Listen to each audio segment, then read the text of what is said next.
ZEE5 ಇರುವಾಗ ನೀವು ನಿಮ್ಮ ನೆಚ್ಚಿನ ಶೋಗಳನ್ನ ಎಂದಿಗೂ ಮಿಸ್ ಮಾಡಿಕೊಳ್ಳುವುದಿಲ್ಲ. ಅದು ಸಂಪೂರ್ಣ ಉಚಿತವಾಗಿ.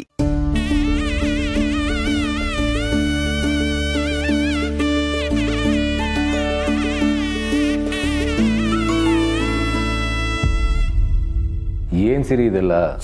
ನೀನ್ ನನಗೆ ಪಾದ ಪೂಜೆ ಮಾಡೋದಂತೆ, ನಾನು ಸಾಧು ಸಂತರ ತರ ನಿನಗೆ ಆಶೀರ್ವಾದ ಮಾಡೋದಂತೆ. ಮೊದಲೇ ಲೇಟ್ ಆಗಿದ್ದೆಲ್ಲ ಬೇಕಾ? ಬೇಕು ಕಣೋ, ಬೇಕು.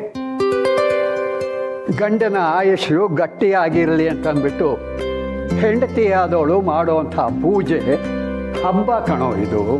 ಇಂಥ ಒಂದು ನಂಬಿಕೆಯಿಂದಲೇ ಗಂಡ ಹೆಂಡತಿ ಮಧ್ಯೆ ಇರೋ ಪ್ರೀತಿ ಗಟ್ಟಿಯಾಗತ್ತೆ, ಪರಿಪಕ್ವವಾಗತ್ತೆ. ಹಾಗಿದ್ರೆ ಗಂಡನು ಹೆಂಡತಿಗೆ ಪಾದ ಪೂಜೆ ಮಾಡ್ಬೋದಲ್ವಾ? ಅದ್ಯಾಕಾಗ್ಬಾರ್ದು? ಸಮರ್, ಏನ್ ಹೇಳ್ತಿದ್ಯಾ? ದಡ್ಡ, ಈ ಪಾದ ಪೂಜೆ ಅಂತ ಅನ್ನೋದು ಗೌರವ ತೋರಿಸೋದರ ಒಂದು ಸಂಕೇತ ಕಣೋ. ಹಾಗೆ ಹೆಂಡತಿಗೆ ಗಂಡ ಗೌರವ ತೋರಿಸ್ಬೇಕು ಅನ್ನೋದು ನಮ್ಮ ಸಂಪ್ರದಾಯದಲ್ಲಿ ಇದೆ. ಒಬ್ಬ ಮನುಷ್ಯನಿಗೆ ತನ್ನ ತಾಯಿನ ಬಿಟ್ಟರೆ ಅಷ್ಟೇ ಪ್ರೀತಿ ಕೊಡೋಕ್ಕಾಗೋದು ಅವನ ಹೆಂಡತಿಗೆ ಮಾತ್ರ.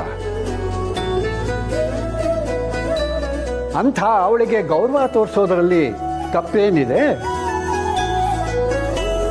ಹಾಗೇನೆ ಹಿಂದಿನಿಂದ ನಡ್ಕೊಂಡು ಬಂದಿರುವಂಥ ಸಂಪ್ರದಾಯಗಳನ್ನು, ಹಬ್ಬಗಳನ್ನು ತಾತ್ಸಾರ ಮಾಡಬಾರ್ದು ಕಣೋ. ಇಂಥ ವ್ರತಗಳು, ಹಬ್ಬಗಳು ಮನುಷ್ಯನಿಗೆ ಪುಣ್ಯ ತಂದು ಕೊಡುತ್ತೆ, ಅವನ ಮನಸ್ಸನ್ನು ಗಟ್ಟಿ ಮಾಡುತ್ತೆ. ತನ್ನ ಗಂಡ ಚೆನ್ನಾಗಿದ್ರೆ ತಾನೂ ಚೆನ್ನಾಗಿರ್ತೀನಿ ಅಂತ ನಂಬಿಕೆ ಇರೋ ಹೆಣ್ಣು ಮಕ್ಕಳಿಗೆ ಈ ಪೂಜೆ ಒಂದು ಶಕ್ತಿ ಕೊಡುತ್ತೆ ಕಣೋ. ಅರ್ಥ ಆಯ್ತಾ? ಅರ್ಥ ಆಯ್ತು. ನನಗೀಗ ಲೇಟು ಆಯ್ತು, ನನಗೆ ಹೊರಡ್ತೀನಿ. ಹೇಯ್, ನೀನ ಹೀಗೆ ನಿಂತಿದ್ಯಾ? ಏನಾಯ್ತು? ಏನಿಲ್ಲ ಅಣ್ಣ, ಪ್ರಸಾದು ಊರಲ್ಲಿಲ್ವಲ್ಲ, ಭೀಮ್ನಮವಾಸ್ಯ ದಿನ ಗಂಡ ಮನೇಲಿಲ್ಲ ಅಂತ ಅವಳಿಗೆ ಬೇಜಾರಷ್ಟೆ. ಸಂಧ್ಯಾ, ಕೂತ್ಕೋ ಬಾಯ್ಲಿ. ನಿನ್ ಕೈ ಕೊಡು. ಯಾಕೆ ಸರಿ? ಕೊಡು ಹೇಳ್ತೀನಿ.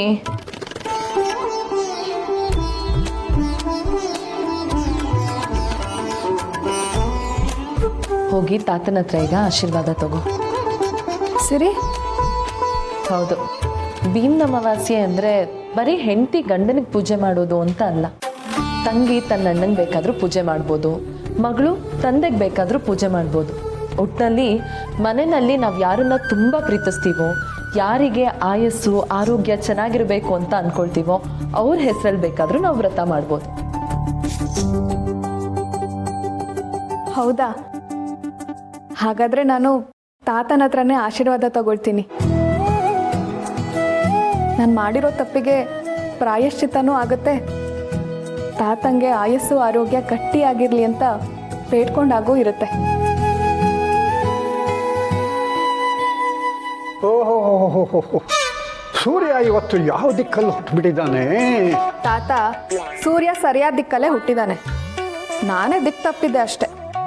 ಆಶೀರ್ವಾದ ಮಾಡು. ಆಯ್ತು, ಒಳ್ಳೇದಾಗಲಿ. ಹೇಳಮ್ಮ, ಹೇಳು.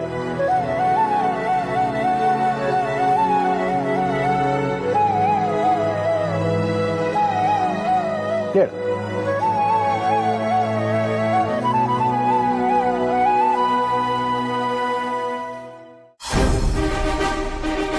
ಅಮ್ಮ ಹೇಳ್ತಿರೋದು ಯಾವುದು ಅರ್ಥ ಆಗ್ತಿಲ್ವಾ ನಿನಗೆ?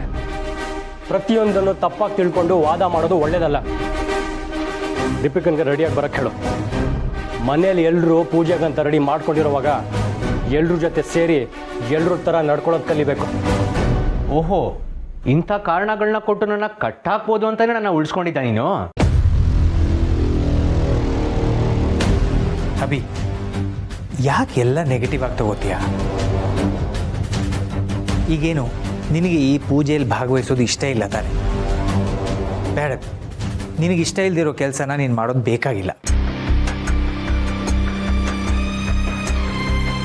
ನೀನು ಹೊರಡು. ಮಾಧವರೇ, ಆದರೆ ಇವತ್ತು ಪರವಾಗಿಲ್ಲ ಬಿಡಿ ತುಳಸಿಯವರೇ, ಅವನಿಗೆ ನಮ್ಮ ಮಾತುಗಳು ಯಾವುದೂ ಅರ್ಥ ಆಗ್ತಿಲ್ಲ. ಅರ್ಥ ಆಗ್ತಿಲ್ಲ ಅಲ್ಲ, ನನಗೆ ನಿಮ್ಮ ಮಾತುಗಳನ್ನ ಕೇಳಿಸ್ಕೊಳಕ್ ಇಷ್ಟ ಇಲ್ಲ. ಅದು ನಿಮಗರ್ಥ ಆದ್ರೆ ಸಾಕು.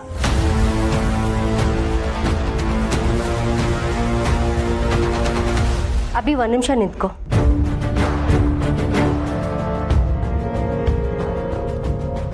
ಯಾಕೆ ಹೀಗೆಲ್ಲ ಮಾತಾಡ್ತೀಯ? ನಿನ್ನ ಮನಸ್ಸೇನು ಅಂತ ನನಗೆ ಗೊತ್ತಿದೆ. ಇದ್ಯಾವುದು ನಿನ್ನ ಮನಸ್ಸಿಂದ ಬರ್ತಿರೋ ಮಾತುಗಳಲ್ಲ ಅಭಿ. ಕೋಪಕ್ಕೆ ಹೀಗೆಲ್ಲ ಮಾತಾಡಿ ಯಾಕೆ ಕೆಟ್ಟವನಾಗ್ತೀಯ? ಮನೆಯವರೆಲ್ಲರೂ ಒಟ್ಟಿಗೆ ಸೇರಿ ಪೂಜೆ ಮಾಡಬೇಕು ಅಂದರೆ ನನ್ನ ಆಸೆ. ನಡಿ, ನನಗೋಸ್ಕರನಾದರೂ ಪೂಜೆ ಕೂತ್ಕೋ. ಚಿಕ್ಕಮ್ಮ, ಆದರೂ ನಾನು ಏನೂ ಮಾತಾಡಬೇಡ. ನಿನಗೆ ನನ್ನ ಮೇಲೆ ಪ್ರೀತಿ ಗೌರವ ಇದ್ರೆ ಬಂದು ಪೂಜೆ ಕೂತ್ಕೋತೀಯ.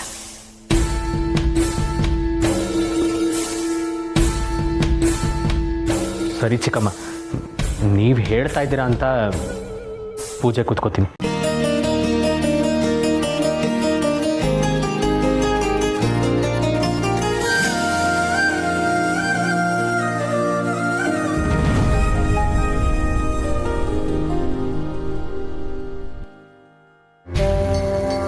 ಸರಿ, ನಾನು ಹೋಗಿ ದೀಪಿಕನ ಕರ್ಕೊಂಡು ಬರ್ತೀನಿ. ಕರ್ಕೊಂಡು ಬರೋದಾ? ಕರ್ಕೊಂಬರಕ್ಕೆ ನಾನೇನು ಚಿಕ್ಕ ಮಗುನ ಅತ್ತೆ?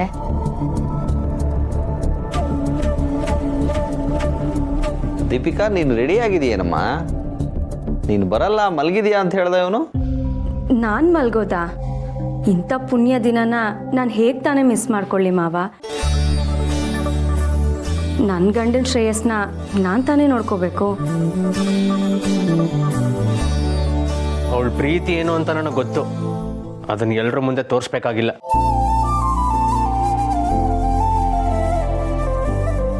ಆದರೆ ಅವಳಿಗೆ ಅವಮಾನ ಮಾಡಬೇಕು ಅಂತಾನೆ ಕಾಯ್ತಿರೋರ ಮುಂದೆ ಅವಳು ಬರೋದು ಬೇಡ ಅಂತ ಹೇಳಿದೆ. ಚೇಚೆ ಅಭಿ, ಯಾಕೆ ಹಾಗೆ ಹೇಳ್ತೀಯಾ? ಈ ಮನೇಲಿರೋರು ಎಲ್ರಿಗೂ ತುಂಬ ಒಳ್ಳೆ ಮನಸ್ಸಿದೆ, ತುಂಬ ಒಳ್ಳೆ ಹೃದಯ ಇದೆ. ಅವ್ರು ಏನೇ ಹೇಳಿದ್ರು ಅದು ನಮ್ಮ ಒಳ್ಳೇದಕ್ಕೋಸ್ಕರನೇ ಆಗಿರುತ್ತೆ.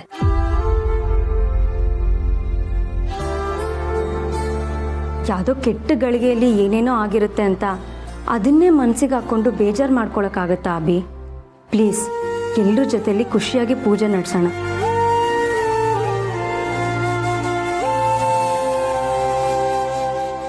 ದೀಪಿಕಾ, ಎಂಥ ಒಳ್ಳೆ ಗುಣ ನಿಂದು.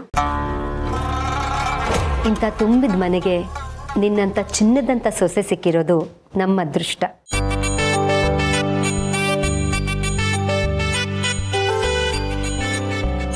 ಇಲ್ಲ ಅತ್ತೆ, ಇಂಥ ಒಳ್ಳೆ ಮನೆಗೆ ಸೊಸೆಯಾಗಿ ಬಂದಿರೋದು ನನ್ನ ಅದೃಷ್ಟ.